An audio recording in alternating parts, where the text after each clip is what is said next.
sprinklers right now are out on that field. They're cutting the grass. They're chalking the field. The yard markers or whatnot. The fans are getting ready. Yeah. Trey Lance and company, Brock Purdy, they're getting ready. And so this is new hope, new optimism on another journey. It starts today here at training camp where they put together the team. They start installing the basic fundamental plays, their bread and butter plays that they may need in deep January, that they may need in the divisional round, maybe against the Dallas Cowboys or New York Giants. But where they left off last year left a lot of a sour taste in a lot of people's mouth with the way it ended in Philadelphia. But again, this is a new journey, and they've been to 3 NFC championships in the last 4 games. What the Niners have done, they've nailed the head coach. And I know I've been hard on Shanahan at times, but this is a franchise that birthed Bill Walsh. This is a franchise that went to George Seifert and won another 2 Super Bowls. And you know what, Mooch? It got this team to the playoffs, and it wasn't good enough for this fan base. I heard you talking to Spadoni talk about the quarterback position, on how we're crazy, on how we run people out of town.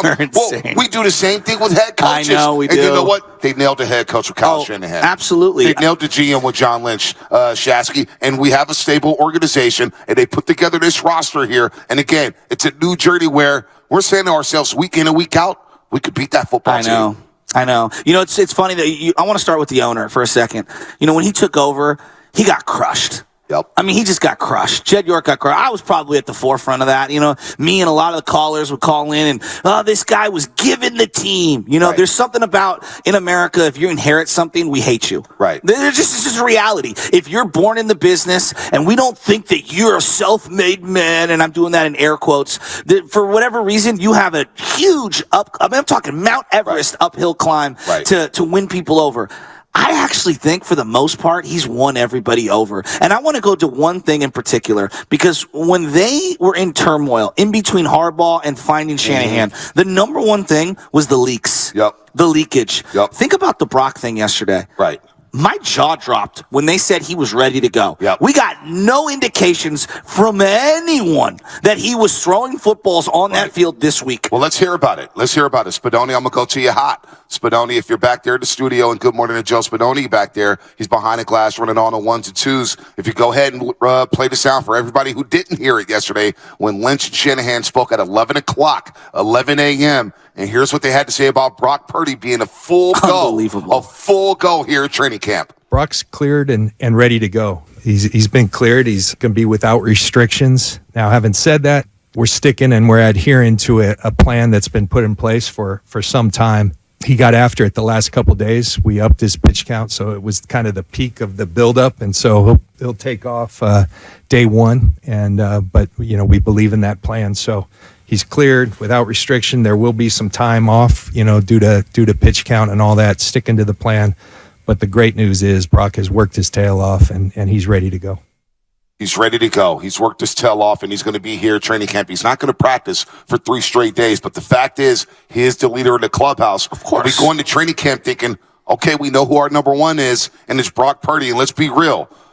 I wasn't a big Brock Purdy fan. I thought once Brock Purdy got inserted at quarterback, this season was over. The season a season ago was over. But you know what? The guy made magic happen, and this offense went to another level and played some football that we hadn't seen here in years. There's no doubt. I want to go back to 2 things. The first off, when you heard the news that Brock was a full clear, were you shocked? Because I was absolutely completely shocked. Stunned. I didn't think he'd be ready for at least the next 2 to 3 weeks. It's we'll get to the injuries and all that stuff and like where he's at.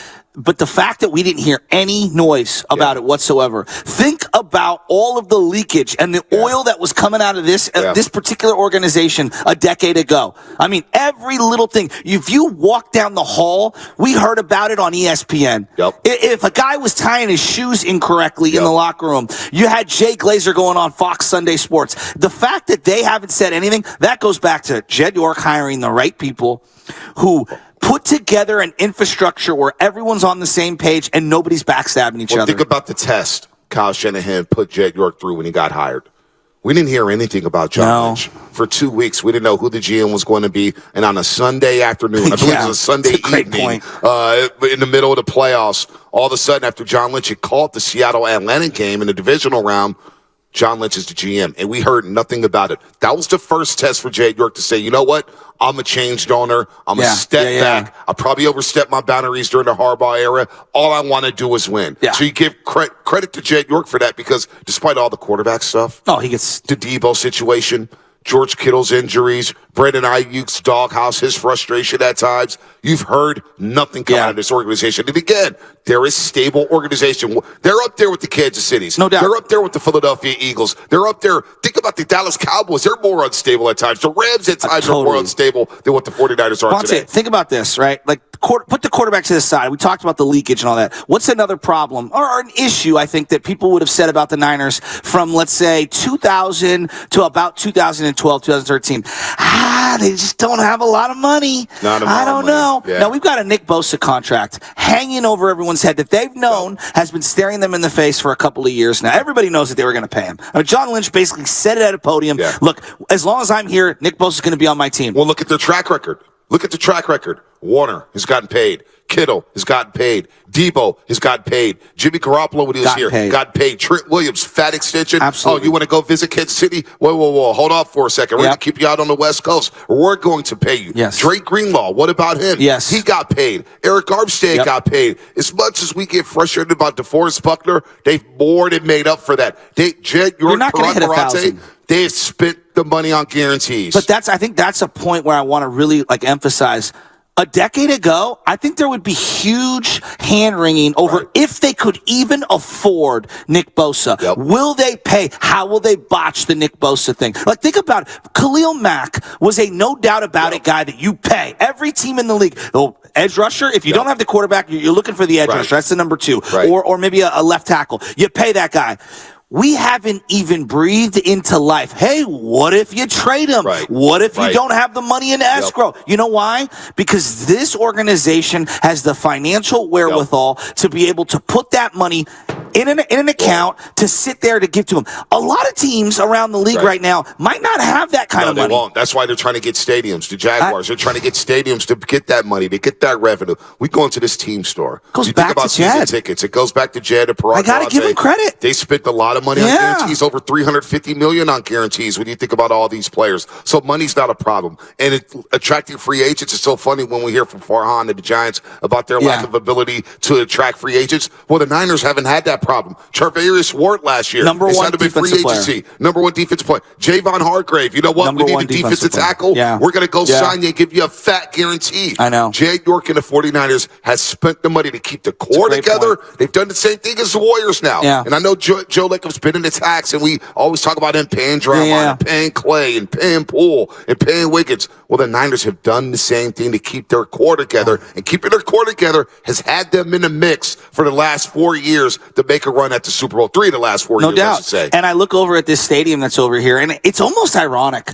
Last night's Giants-A's, and you're watching one team that built their stadium in the heart of San Francisco, and the Giants, and even their fans are yelling at the owner of the A's, sell the team, to keep that team in that market. And I'm looking over at this stadium, and I'm saying, man, knowing what we know about the cutthroat business of sports, pretty lucky that this team stayed in this market, and they built that stadium to be able to have the revenue and have the money to afford all the players that we love. And I don't even think twice that there's going to be any issue with Nick Bosa getting paid. No doubt. Now, John Are Lynch, you worried at all? Well, John Lynch said it's going to be complicated. Okay. Now, we know the Bosa. But he's not going to go anywhere. And I know Spinoni can speak to this because he's a Raider fan and he sees the Chargers twice a year. Joey Bosa has had long holdouts before. This is what the business of the Bosa Bros do. They make sure they get their top dollar and they will not step on that field. But it's okay. Because Bosa deserves it. I personally, if he wants to do some sled work on his own, that's fine. Yeah. Can you be ready for Pittsburgh week 1? Well, I have you here week 1 against Pittsburgh. Because remember his first game? We didn't know if he was going to play against He had the high ankle sprain. Yeah. But Bonta, he has not participated in one exhibition game. No, that's crazy. And that's okay for me. Of course. I'm okay for that. You look at Ronnie Lott, I believe to be the greatest defensive player in 49er history. Yep. Bosa has an opportunity. Now, you got to win championships, No doubt. but he has an opportunity to put together a career that could go up against someone like Ronnie Lott. I'm not saying he could jump over him because Ronnie's a legend. Ronnie run 4 Super Bowls, But, he's already in the Haley zone for me. You know what I mean? And the Willis zone. And the thing is, you mentioned about preseason football. Well, he gets to go against Trent Williams every day at practice. Totally. Who better to get ready for the season for than going up against Big Trent? And who better for Trent Williams to get ready for than going against Bosa? So I mean, you want to talk about a gladiator matchup. Both those guys don't need preseason football. Bro. Just partake in training camp practices here and there. It will be good for week 1. It's 30 years later, and I'm still thinking about Jerry versus Dion in practice. Yeah, it was so like that. This is the modern, offensive, defensive line version of Jerry versus Dion. And now you got Christian McCaffrey in the fold here, training camp in practice, giving Fred Warner work. I'm ready the work to see he's him. going to give Dre Greenlaw and Fred Warner Jr. And they get to sharpen their iron up against Christian McCaffrey every single day. So this squad is loaded. God, I'm and so then you got fired the up. head coach, and he settled it right away. Again, we just played the sound. Brock Purdy is a full go. Now, a lot of people think, what does that mean for Trey Lance? A weird suspicion for me is I would not be shocked anymore if we saw Trey Lance take his last snap in a regular season football game for the 49ers. This is a huge camp for Trey Lance because right now it sounds like he's going to have to battle for the number 2 spot. And I know a lot of people aren't really happy with that. They want the quarterback spot to be an open competition. But how can you not go to Brock Purdy to start the season? Brock's earned it. He earned it. Brock's earned it. Look, I think everything number one on the Brock thing. I'm not even trying to be a hater at all. I don't pretend to be some medic or any of those things. I'm just shocked that he's ready to go and he's fully cleared. I was very skeptical that he'd be ready to rock at any time in August, let alone July 26th or whatever day he was ready to go. It's wild. So that drew me to be crazy. Knowing everything we know, they've gotten one healthy season in the last 8 or 9, out of their quarterback. One 16 or 17 game season. Why would anyone be in a rush to get rid of a young, under contract player who plays quarterback? I don't want to get rid of Darnold. I don't want to get rid of Trey Lance. Who wants to get rid of Brock? No one does. I don't want to get rid of any of these guys. And after the season we just had, anybody that's saying let's get some cap relief, why? Well, the cap stuff is stupid because he's only making $10 million, which is a bargain for the quarterback position. Let it play out. Brock Purdy's not even making $1 million, right? So you think about that. They've got a very good situation. A great quarterback room. They're not spending any money on that. But when you have the number 3 overall pick for a couple years ago, and if he can't beat out Sam Darnold, what do the 49ers do? Because you know at the end of the press conference, Shanahan went out of his way to compliment Brandon Allen, the fourth-string quarterback. And I'm not going to put anything by Kyle Shanahan when it comes to quarterbacks anymore. He believes probably Brandon Allen's good enough to play football in the NFL because Shanahan believes in this system. He really does. And Shanahan, I think, in a way, likes finding these little projects, these diamonds in the rough, saying, you know what? I can make do with this guy at the quarterback position. Now, it sounds crazy. Well, and I hope Trey Lance works out. I really do. I want to see Trey. No, of course. This is a huge kid for him, though, Shasky. You cannot deny that if he cannot beat out Sam Darnold, where's his place on this roster? Captain Obvious, this is a huge camp for him and Darnold. I think the two of them are fighting for their NFL trajectories are being fought for right now. Not just their standing with the 49ers.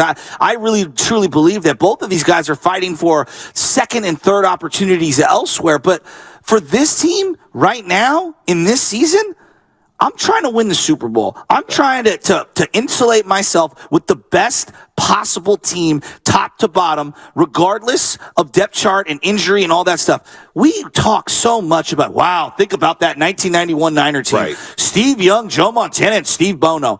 Why am I moving any of my quarterbacks? Yeah. Well, we're going to see if Trey Let it play out. What are we in the rush for? No. If there was I don't think anybody's saying that about moving off for Trey Lance right away. It's just the fact that if he can't beat out Sam Darnold, and if Shanahan has this affinity for Brendan Allen, then where does Trey Lance fit? Where does he? Wouldn't he want to go to a new situation to say, you know what? I want a shot to play. I want to play. Look, you can't beat out Sam Darnold. I don't know if you can play on this football team. But you're under contract for this year, and I'm going to let this year play itself out. And I understand this wanting to get draft compensation back, but if he can't make the number 2 spot on this team, who is trading X amount of picks for a $10 million player? There's rumors that he may just get cut. Well, let it play out. I agree with you. I don't think I'm just saying I think we need to let it play out. We need to let it play out. We're getting way ahead of ourselves. I want the best 53-man roster. And you know what? Right now, today, it's all 4 quarterbacks on that roster. We'll see in 2 weeks. We'll see in 4 weeks. But for right now, I want the best top-to-bottom room. And look, you also have to have insurance. You better. Brock has played the 8-9 games, and I love everything I've seen. He's coming off of a very big injury. Huge injury. Okay? 888-957-9570. We went through 4 quarterbacks last year. 888-957-9570. It's an outlier that you go through 4 quarterbacks. That's a problem. But you got to keep somebody healthy. Bonta, they went through 3 in 2020. I know, they went through 2 in 2021. They went through a zillion in 2018. And you know what? So these have probably cost you championships and Super Bowls and playoff appearances. So why are we in a rush? Not you, but why is the general person in a rush to trade that guy and trade that guy? No, I want everyone stand pat, earn your spot, and let's roll.